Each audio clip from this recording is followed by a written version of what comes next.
We left off with me clamping the vertical stabilizer to the fuselage, which was freaking cool. But if I'm going to want it to stay like that, I need more than a clamp to hold it on. And that takes an incredible amount of fabrication. So without further delay, let's get into it.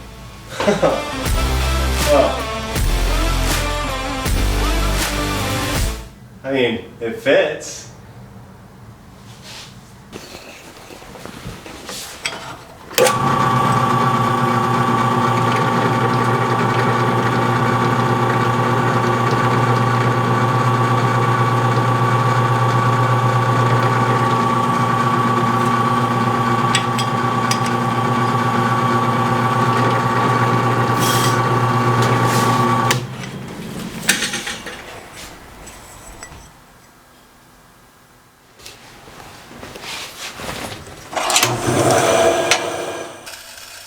I wanted to take a bit of time to focus on the fabrication of this piece. It's not very special in any way. The plane is filled with dozens, if not hundreds, of parts like this, but each one takes hours to produce. I don't always highlight them like I have this one, but when you look at the plane and you see them peppered throughout, you start to realize what a massive undertaking this thing is.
I have the forward bracket attached here to the forward spar, and at the same time I have attached that piece I just made, the elevator stop, to the back. This is a piece I really should have attached earlier, either before I mounted the horizontal stabilizer or well before that as I was putting all this together. I will now have to buck these rivets instead of squeeze them, and it's going to be tight. This piece, some very careful measuring to get this centered. It's a little difficult, but by match drilling some holes in the spar, I could figure out where the center lines of those are, and then they provide a similar distance from edge to center line on where the attachments will be for this.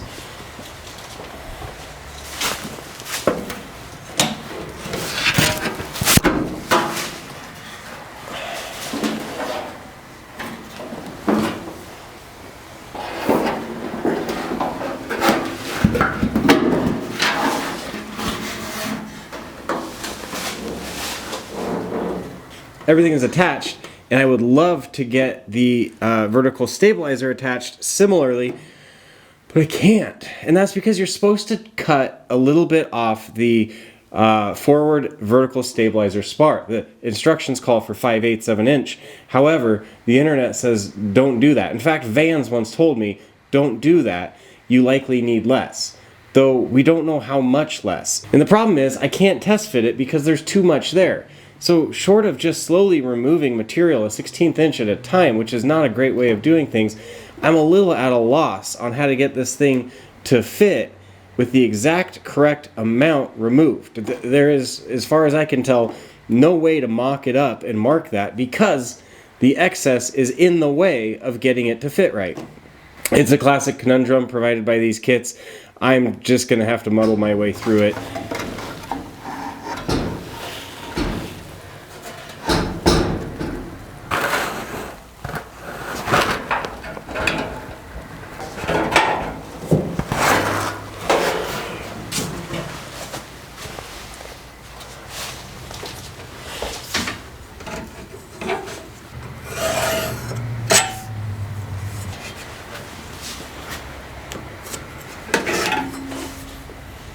I blocked the entire vertical stabilizer back, an even amount from the base of the former back there. What that did is it scooted this plate back from all the clamps and everything just enough for me to get an approximate measurement of what I need to take off, I believe, to have this thing clear. It turns out it is, in fact, that 5/8 of an inch they called for.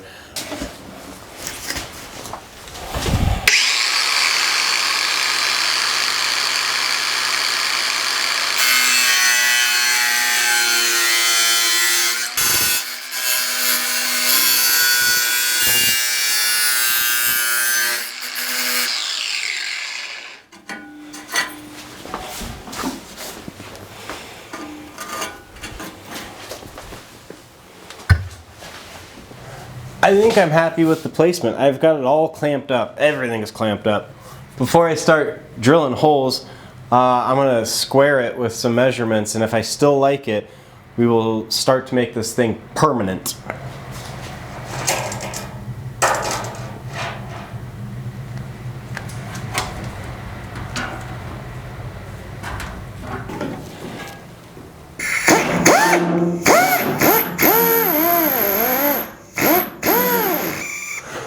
This little setup is actually an idea provided by a viewer, and for that I thank you, because this works great. That setup being a pneumatic angle grinder with a stubby threaded drill bit, and while it seems like I'm struggling a little bit, there's no way any of my other tools would really fit in here.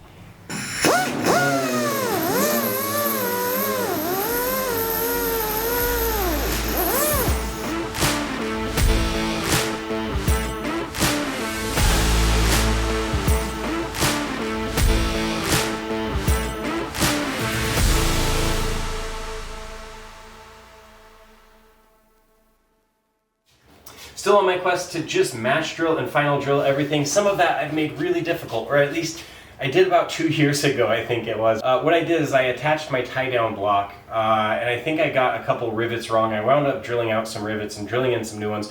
Regardless, what has happened is I have pre-drilled some holes that shouldn't be there. As a result, I now needed to match drill from the inside of the fuselage at the aft end through one of these access holes out to mark the locations of those holes on the spar. Just to clear up any confusion that may still exist here, I previously drilled holes through the tie-down block and the rear bulkhead when they should have been match drilled in combination with the rear spar at this point now.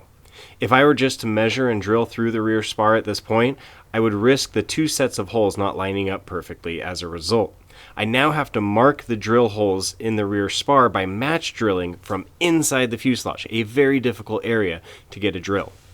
If I hadn't done this and I had just drilled straight through the spar, I would wind up inevitably having some slightly misaligned holes. This way, I'm able to get everything at a size 30 and then widen it up for an AN3 bolt, and everything will match and align. It was, however, quite a tight area to try and mark those holes on the rear spar of the vertical stabilizer. There are other areas where I'm going to go ahead and upsize for an AN3 bolt.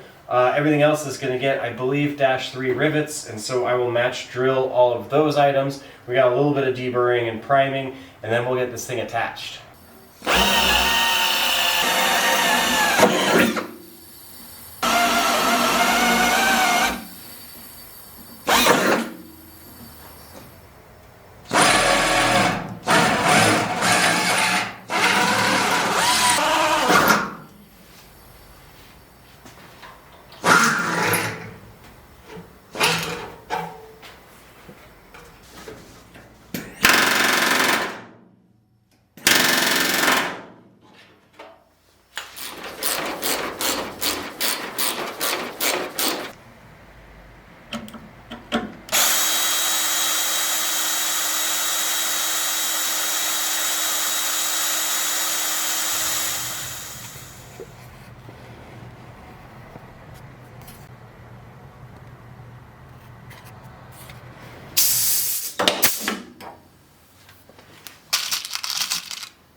I have decided it's time to install my trim box and the linkage, get it all wired up.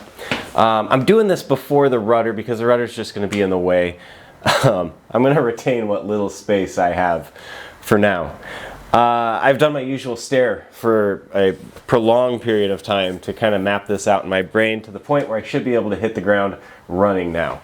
I've decided I'm going to have a cable extension that will go from the fuselage into the vertical stabilizer, from there into the elevator, and then attached to this. That means there will be a connector at the end of this, and then at the end of that foot or so extension, a connector to these leads. This will allow me to remove the horizontal stabilizer and the elevator in one piece, because that's going to need to happen to get this out of the garage, without unpinning everything. That will also allow me to remove this and service it if needed without unpinning anything. It will not allow me to remove the elevator from the horizontal stabilizer. That will require unpinning. However, that's unavoidable unless you want to somehow jam a connector in between those two, which I think is next to impossible. All right, that's it. We got it mapped out. I'm going to start adding connectors, drilling holes, doing the usual. I'm going to be excited to get this hooked up, hop in the cockpit, and see if the trim works.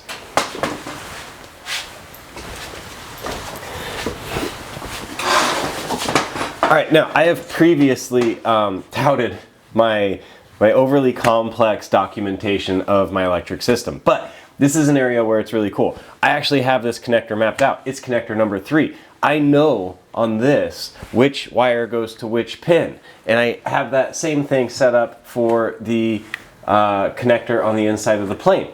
I know which wire numbers those are. Everything should be mapped out, so it makes this part a little less of a lift mentally, which I could always use less of a lift mentally. The only thing that I didn't plan for was having a small extension. Now, Neurotic Ryan wants to go in and alter my documentation and alter my visual schematic that I've made, my illustration, to account for that connector, but I'm gonna have to hold short. I have a lot on my plate, and taking an hour aside just to account for a simple 1-foot extension seems like a little too neurotic for me, even me. I've also, during my staring time this morning, figured out exactly where I can mount the connector inside the elevator and inside the fuselage, which should make this pretty simple. I'm going to start this by getting my connector going here.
I'm making a bit of a game time decision here, and it is this. I have one open connector on my 6 Dutch connector here. I only have 5 wires going through it. And I need to ground out this cable, which is carrying the power for the motor. To be more clear, when I am saying grounding, what I'm grounding is the shield of the cable. I don't really say that, but it is. It's a shield drain. It's the shield ground. In this case, a local ground, which is one of a few, I think only 2 in the entire airplane. Most of my grounds will return to firewall.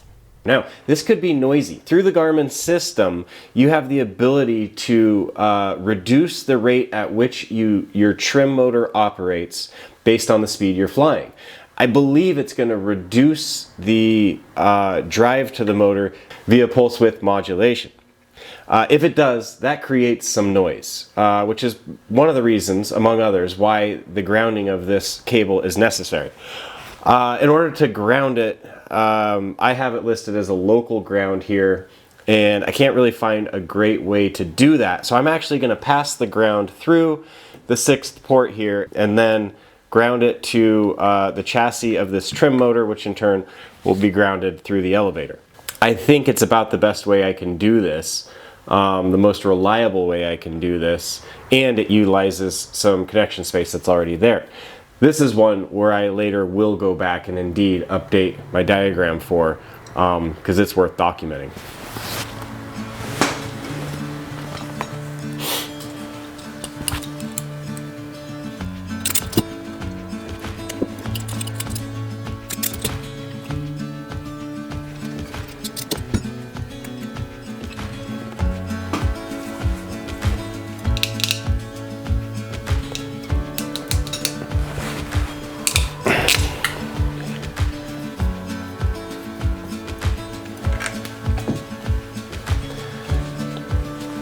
Yeah, that's clean.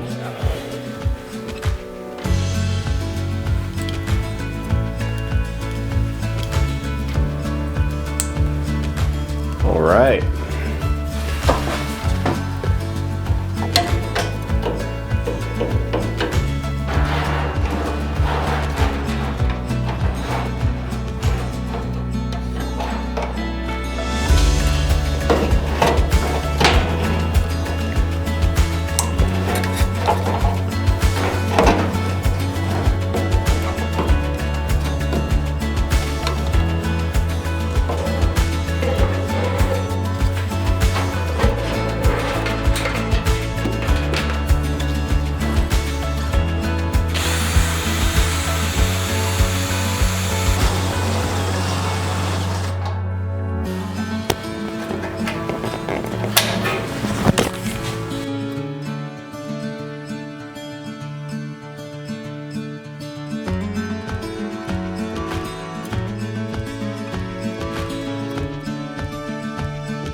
All right, we are wired up, I believe. Let's hop in and give it a try.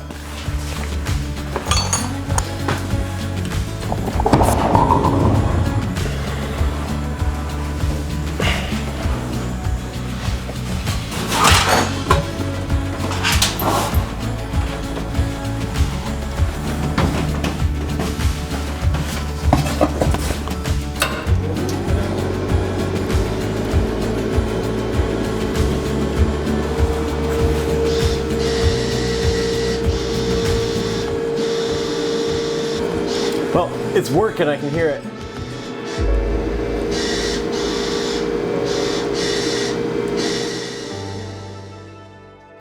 Hey, if you're new and you're enjoying what you're seeing, I would love it if you'd subscribe. We'd love to have you on board. Thank you.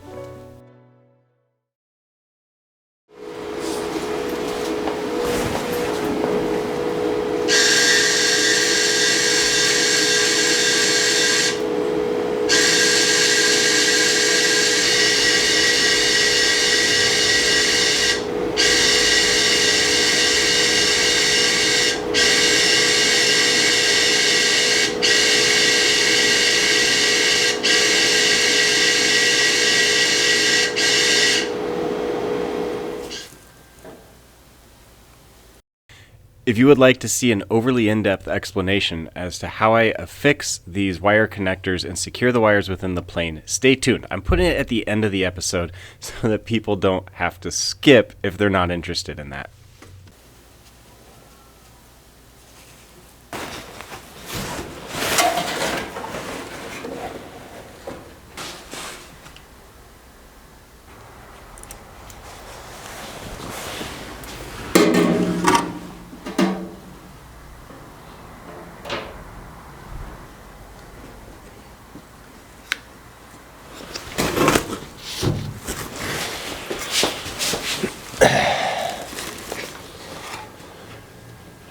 So with my trim tab clamped at neutral here,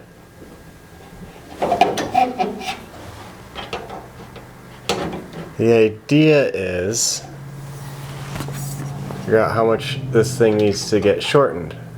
And what I'm coming up with is 3 5/8.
Well, this is seriously cool. I couldn't be more excited about such a simple little thing, but having this working is fantastic. It's going in the right direction. Seems to operate just fine. I got my wires tidied, a little bit more to do there, but for the most part, this is complete. So now where to next? I don't know. It could be the rudder, could be the aileron trim, since I've got that down pretty well. We'll see, I guess. However, I think it's gonna have to wait. I gotta take a break. I gotta clean the garage. It's getting really messy and it's driving me nuts. So I'm gonna take a moment to clean up and then we'll see where we go next. God, that's neat.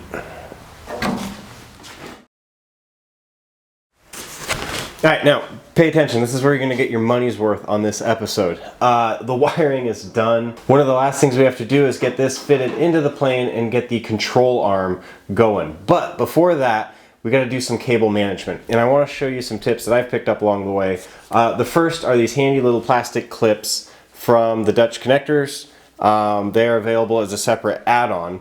And I like to use them wherever I put a connector that I'm able to. And what we're going to do is take a little bit of double-sided tape and add it to each end of this thing, and that is going to give us something to hold on while the epoxy dries.